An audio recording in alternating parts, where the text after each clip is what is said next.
Ang Barton Mansion na matatagpuan sa Redford, California, ay isa sa pinakakinatatakutang haunted house sa buong Amerika. Noong 2001, ang dalawang teenager ay sinubukang pasukin ang nasabing haunted house upang magsagawa ng sarili nilang investigasyon. Ang kanilang na-videohan sa loob ng haunted house na ito ay itinuturing ngayon bilang pinaka-controversial na ghost sighting na nakuhanan ng kamera sa kasaysayan. Panoorin ninyong mabuti ang kanilang nakakatakot na nakuhanan ng video.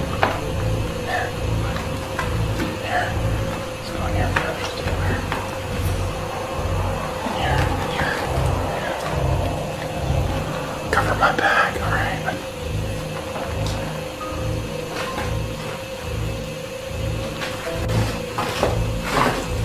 Malabo ang camera. Down on the floor. Right there. Ay! Ay!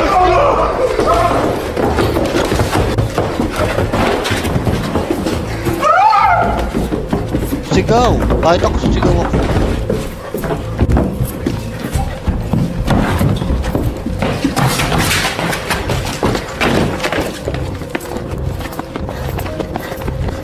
Nakakagulat pala talaga pag nakakakita ka ng malaki, ano? Makikita sa video ang nasabing nilalang na animoy sinubukan pa nitong yumuko upang magkasya lamang sa pintuan ng kwarto. Tinatayang nasa mahigit 7 talampakan ang taas ng nasabing nilalang. Makalipas ang mahigit 20 taon, sinasabi ng nagmamay-ari ng video na ito na ang kanilang nakuha ng pangyayaring ito ay 100% na totoo at tunay. Sa bansang Indonesia, isang kakaibang nilalang ang pinagkaguluhan ng mga turista na nakasakay sa isang pampublikong sasakyan dahilan upang magbabaan at mataranta ang mga taong nakakita dito. Matapos itong i-upload sa TikTok, ay agad itong nag-viral at umani ng iba't ibang espekulasyon hinggil sa pangyayaring ito. Ayon sa kwento, matapos makita ng driver ang hindi ma-identify na black figure na nilalang, ay agad nitong ihininto ang sasakyan sa gitna ng kalsadang ito na napapalibutan ng mga puno. Panoorin ninyo kung ano ang nakuhanan ng kanilang camera.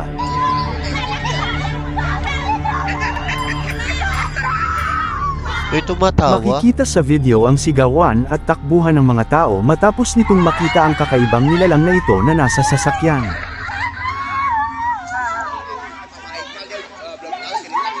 Maya-maya pa, ay makikita naman ang biglang pag-akyat ng nilalang na ito mula sa itaas ng sasakyan at bigla na lamang itong nawala matapos umakyat ng puno. Laki! Ayon sa kwento ng mga saksi, nakita at narinig pa nila na tumawa ito ng nakakakilabot bago pa man ito tumalon at mawala sa kagubatan. Ayon sa mga viewers, ang mga reaksyon at makikitang pagkakagulo ng mga tao sa paligid nito ay indikasyon lamang na may tunay na pangyayaring kakaiba sa mga ito kaya nagkakagulo sila ng ganito. Subalit ang tunay na itsura at pagkakakilanlan ng nasabing mahiwagang nilalang, ay misteryoso pa rin magpa hanggang sa ngayon. Matapos itong mag-viral ay inulan agad ito ng sari-saring komento. May nagsasabi na maaaring isa lamang itong hayop na nanggaling sa paligid ng kagubatang ito. Subalit may nagsasabi din na isa itong supernatural entity. Baka unggoy. Uy, ganda. Ang video namang ito na nag-trending sa internet, na kung saan, ang mountain biker na ito, matapos mag-setup ng camera upang i-record ang gagawin niyang stunt, ay bigla na lamang may nakakatakot na mangyayari habang nire-record niya ito. Makikita sa video na akay-akay na niya ang kanyang bike habang palingon-lingon sa kanyang likuran na animoy may kinakatakutan nito. Pagmasdan ninyong mabuti kung ano ang kanyang tinitingnan.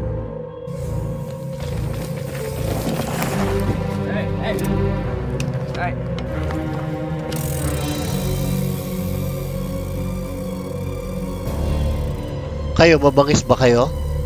Sino mabangis dyan?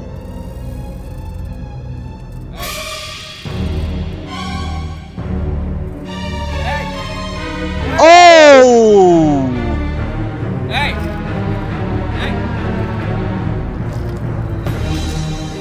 Bear yun, ha?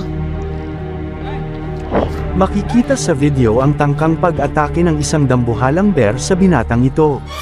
Makikita rin na ginamit at binuhat niya ang kanyang bike tsaka ito ibinabagsak sa lupa upang matakot ang nasabing bear. Eh di ba black bear? Ito rin ay pansamantalang bumagsak ang camera matapos itong masagasaan ng bear. Salamat na lamang at ligtas ang binata na ito at tuluyan ang lumayo ang mabangis na bear na ito. Nalasahan ko yung bear ah. Ang nag-viral na video namang ito nakuha sa CCTV camera ng isang restaurant sa England, na kung saan ay may nakuhanan nito ng isang kababalaghan. Panoorin ninyong mabuti.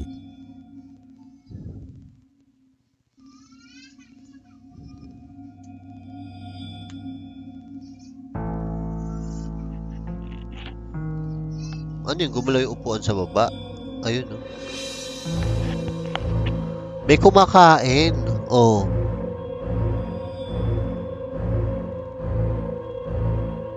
Oh. Wala pang nakapansin.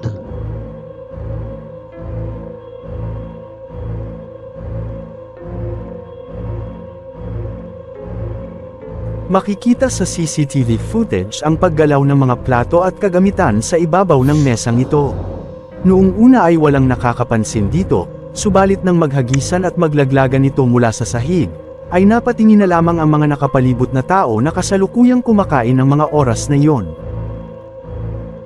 Ano yan, Ang magjowang video namang multo? ito na nag-viral sa internet, na kung saan, ang lalaking ito ay nagpasyang magkampang ng overnight sa isang kagubatan sa Oregon, Washington. Habang nasa gitna na ng camping site sa gitna ng kagubatan, dito ay nakaranas siya agad ng kababalaghan. Dito rin ay nakarinig siya ng kakaibang ingay at mga footstep na nagmumula sa labas ng kanyang sasakyan kung saan siya namamalagi ng gabing iyon. Dahil sa nakakakilabot na pangyayaring ito sa kanya, ay agad niyang kinuha ang kanyang camera upang i-record at idokumento ang mga pangyayari. I'm currently sleeping in the back of my truck right now. I don't even know what time it is. And there's someone walking around my truck right now. If you can hear that, it's pretty loud.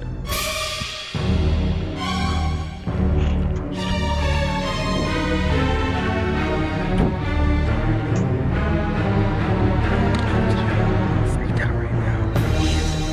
It's like pitch black outside. And like, this doesn't make any sense because I walked somewhere where you couldn't see. No one was on the road.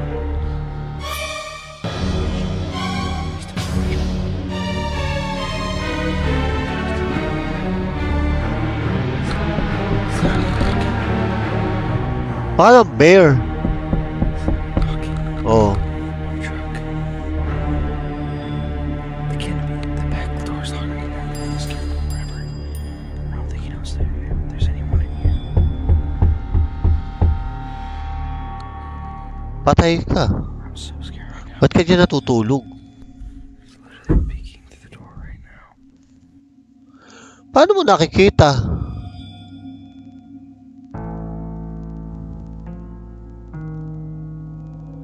Maririnig sa video ang tila ba pagkatok ng nilalang na ito sa kanyang sasakyan. Ayon pa sa uploader, sinubukan pa nitong pihitin ang bukasan ng pintuan ng kanyang sasakyan subalit nakalak ito kaya hindi ito nagtagumpay na buksan ito. Matapos ang ilang minuto ay narinig na niya ang footstep na papalayo mula sa kanyang sasakyan. Handprints there, a lot of scratches, stuff like that. Dragging his finger on my side of my truck. Well, looks like to be trying to get inside my truck. Wait. Paano mo narinig ang footstep kung nasa loob ka ng sasakyan? Parang imposible, di ba? Kasi nasa labas ka ng sasakyan, nasa loob ka ng sasakyan, nasa labas yun, hindi maririnig yun. That's really all I could tell from when he was walking around. More handprints trying to get in my truck. At least the back canopy was locked, but Kinaumagahan naman, nang Yeah, kanyang tiningnan that was ang the labas result. ng kanyang sasakyan, dito ay makikita ang mga marka ng kamay sa mga bintana at pintuan nito. Indikasyon na sinubukan ng nilalang na ito na buksan ang nasabing sasakyan. Magpahanggang sa ngayon ay nananatili pa ring misteryo kung tao ba o anong nilalang ang nagtangkang magbukas ng kanyang Nasa loob siya ng sasakyan. Nandun yata yung, baka jowa niya lang yun? sasakyan ng gabing iyon. Kayo ano naman ang masasabi nyo sa pangyayaring O ito? yun nga. Ilagay lamang ang inyong opinyon sa comment section sa ibaba. Ang video namang ito na nagmula sa Finders Keepers History Seekers, na kung saan, ay susubukan ng mga ghost hunter na ito na mag-explore sa isang abandonadong farmhouse na malapit lamang din sa isang tanyag at kinatatakutan na ancient castle. Ang haunted farmhouse na ito, matapos matagpuan na nakahangang may-ari nito dahil sa pagpapakamatay nito, mula noon ay kinatakutan na ang nasabing farmhouse dahil sa pagpapakita at pagpaparamdam ng may-ari nito, dahilan upang abandonahin ang mga dating nakatira ang farm na ito dahil sa kanilang So yeah, takot. we've just made our way back down there, back through the beams where all the pan tiles are. I must quickly show Andy the kestrel, and then we'll make our way around. There's some massive buildings. Should have been some massive buildings up that side, but so yeah, it's just a bit further up there. It's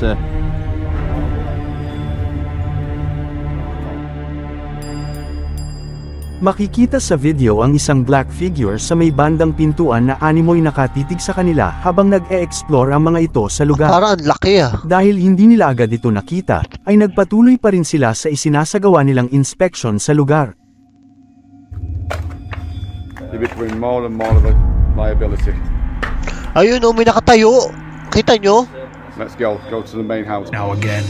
Ayun oh. Makikita sa video ang pagsulpot muli ng nasabing black figure mula sa kanang bahagi ng lugar na ito na may nakapalibot na damuhan, na animoy patuloy na nagmamasid at pinapanood ang mga ghost hunter na ito. Noong una, ay wala silang kaalam-alam na may nakuhanan na pala ang kanilang camera habang nag-e-explore sila. Subalit nalaman lamang nila ito matapos nilang reviewin ang kanilang camera. May mga viewers ang nagsasabi na maaaring ito ay ang namayapang may-ari ng nasabing farmhouse. Takot? Si Dennis ng Dark Ghost Paranormal, ay matapos sisirin ng underground cemetery, ay may kakaibang nilalang ang kanyang nakita mula naman sa ibabaw ng sementeryong ito. Hinihinala ng mga viewers na isa itong multo sa lugar na iyon.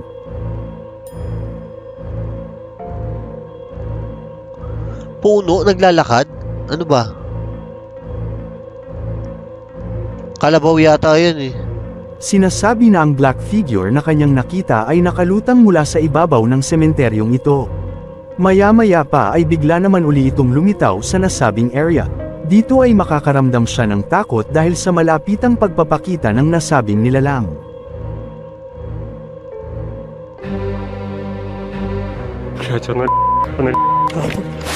Lumilipad pa? Parang di ko naman, parang naglalakad lang eh. Makikita sa video na tila ba mas malaki pa sa tao ang nasabing black figure na ito, kaya naman marami ang naniniwala na hindi talaga ito isang tao. Hirap alamin? Ang video namang ito na nagmula sa bansang Indonesia na nag-viral sa TikTok, na kung saan, ang mga residente ng Samarinda, East Kalimantan ng Indonesia, ay makikitang nagkakagulo dahil sa tangka ng mga ito na hulihin ang hinihinala nilang isang aswang na kuyang. Ang kuyang ay isang uri ng aswang sa Indonesia na kung saan ay may kakayahan nitong lumipad, at kita ang mga bituka at mga organ nito sa katawan. Matapos makita ng mga residente ng nasabing lugar na lumilipad at huminto sa harap ng isang bahay, ay agad itong pinagkaguluhan at hinabol ng mga residente dito. Makikita sa video na may kanya-kanyang hawak na kahoy ang mga residente dito upang Paniki pampalo yata sa yan eh. nasabing nilalang. Makikita rin ang pagkakagulo ng mga residente dito dahil sa tangka ng mga ito sa pagtugis sa nasabing aswang. Allahu Akbar! Allahu Akbar! Dapat kuyangnya! Allahu Akbar! Tatapang nila, no? Dibagi. Badannya di mana? Badannya di atas masih. Badannya di atas masih.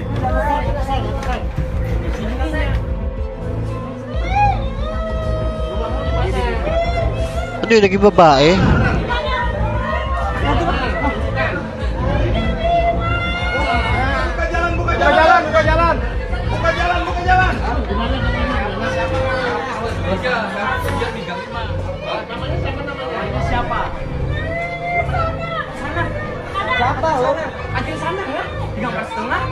Masakit ang ulo ko lang makita. Ang kuyang ay kahalintulad ng nakikita niyo ngayon sa video na viral naman ngayon sa TikTok na Ano may to? milyon ng views sa kasalukuyan.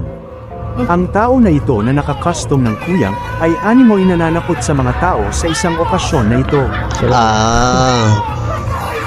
Serem nggak ingin ketawa.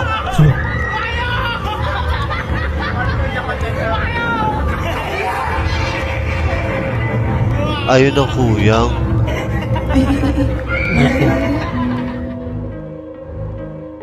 Makikita sa costume ng kuyang na ito, na halos kita ang intestine at mga Ganun nga yung tsura, ha? Makita yung mga bitu. Kay!